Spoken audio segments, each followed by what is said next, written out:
There is a hill in southeastern Turkey, a place older than writing, older than agriculture, where massive stone pillars reach skyward, carved with animals and abstract symbols.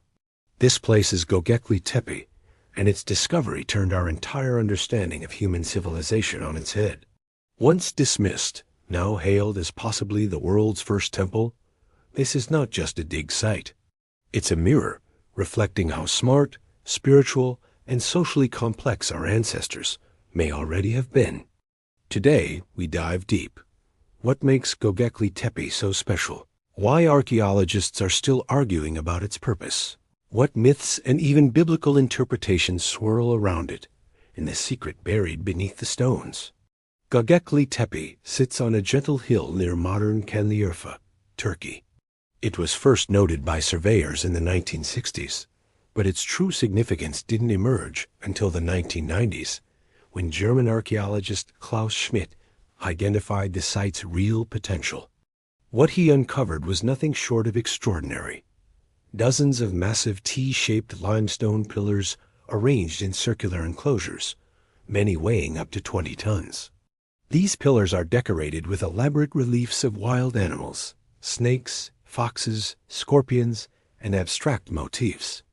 According to UNESCO, Göbekli Tepe represents one of the earliest manifestations of human-made monumental architecture, showing that early hunter-gatherers had the capacity not just for survival, but for large-scale, intentional construction. What makes it even more mind-bending is its date. The site dates to the pre-pottery Neolithic, around 9600 BCE or earlier. That means it predates settled agriculture, pottery, even small farming communities. Yet here are huge communal stone structures, built by people who presumably didn't live in permanent towns. The idea that a non-agricultural society could build something monumental like this forces us to rewrite the origin story of civilization. Much of Göbekli Tepe's fame comes from Klaus Schmidt's interpretation.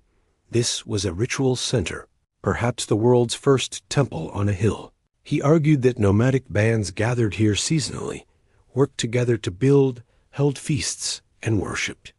Schmidt pointed to the absence of dwellings.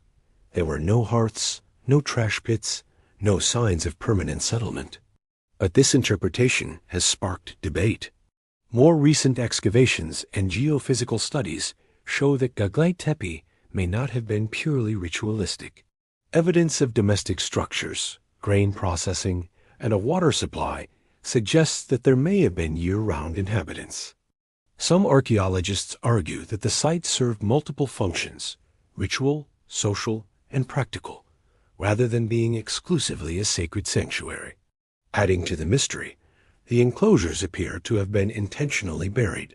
About 8000 BCE, the circular structures were filled with rubble, effectively sealing them beneath the earth.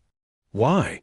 Some speculate that it was an act of reverence, retiring the enclosures when they outlived their ritual purpose. Others suggest climate change or social transformation made the site obsolete. Whatever the reason, this deliberate burial preserved the site in astonishing condition for millennia. The T-pillars themselves are more than architectural supports. They carry symbolism. World History Encyclopedia notes that the carved animals, the abstract symbols, might have acted like a sacred language, understood by the people who built them. Some of these symbols are similar to motifs found in other Neolithic sites across Anatolia. One fascinating theory suggests that the carvings of vultures on some pillars point toward excarnation practices, where the dead were exposed, stripped of flesh by birds, and then buried as part of a funerary ritual. Klaus Schmidt originally interpreted some of the human-shaped pillars as representations of ancestors or spiritual beings, hinting at ancestor worship or a proto-death cult. Another layer of intrigue: some researchers propose astronomical alignments. For instance, the astrophysicist Giulio Magli has argued that the enclosures could be oriented toward Sirius, the brightest star in the sky, linking stone circles to ancient observations of celestial phenomena. This suggests that the builders possessed an awareness of the heavens, blending cosmology with their ritual architecture. If Göbekli Tepe was a gathering place, it was likely more than local. It might have drawn groups from far. According to Schmidt and other archaeologists, small bands of hunter-gatherers traveled from distant regions to build, feast, and perform rituals. These gatherings could have fostered social cohesion, reinforced belonging, and even laid the foundations for emerging social hierarchies. Some scholars propose that the act of construction itself was part of the ritual, working together to erect massive pillars carrying stones, from the bedrock sculpting them, raising them. This labor could have created shared identity and purpose. The deliberate burial of the enclosures may also signal a deeply symbolic act. Perhaps the community retired the sacred space after it had served its generational purpose, burying the old and making way for spiritual renewal or transition.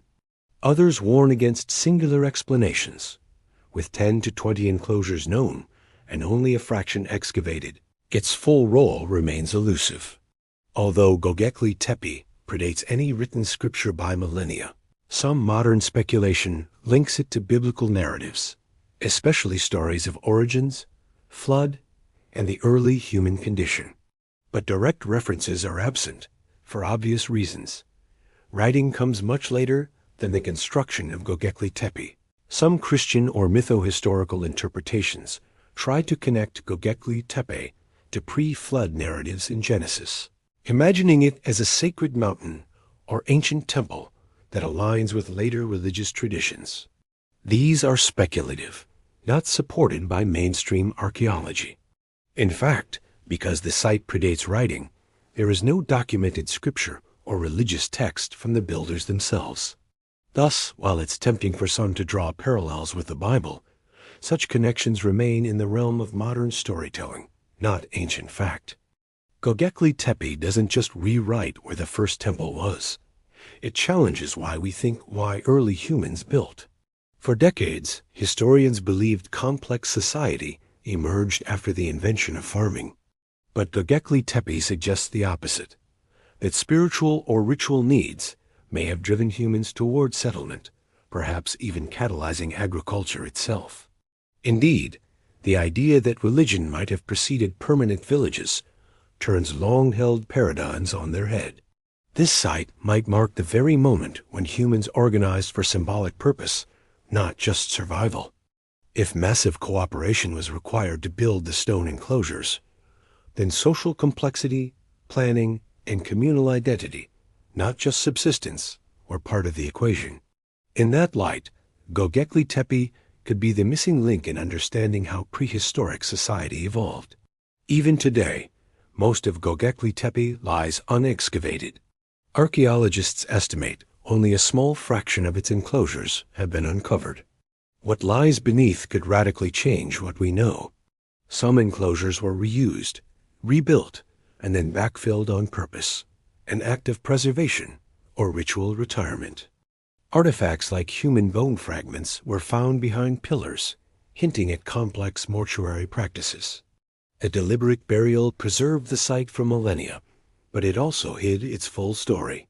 The stone carvings, iconography, and structure remain a riddle designed to resist easy answers. As excavations continue, each layer revealed brings new questions about belief, social power, cosmology, and why ancient people stopped building and buried their own legacy. Göbekli Tepe stands not just as a monument of stone, but as a testament to human imagination, that even in the deeply ancient past, our ancestors dreamt big. They organized, they carved, and they gathered. This was not simple survival. It was meaning-making on a monumental scale. Whether it was a temple, a sacred gathering place, a death cult, or all of those things at once, Göbekli Tepe forces us to reconsider what we thought we knew about the dawn of civilization. It teaches us that human spirituality, cooperation, and symbol-making existed long before farming, writing, or cities. And the mystery is far from over. With much of this sacred hill still buried, our job as historians and storytellers is to listen, dig deeper, and honor the questions more than the certainties. If you want to keep exploring these forgotten chapters of our past, like, subscribe, and share the Histovian Tales. This channel is where the overlooked, the misinterpreted, and the deliberately erased stories finally get their spotlight. Here, we question everything, challenge old narratives, and bring receipts from real historians, archaeologists, and primary sources. So hit that subscribe button, because every episode reveals something school never taught you, and because you deserve stories that actually expand your worldview. Stay locked in, stay curious, and stay ready, because the next untold story is already loading.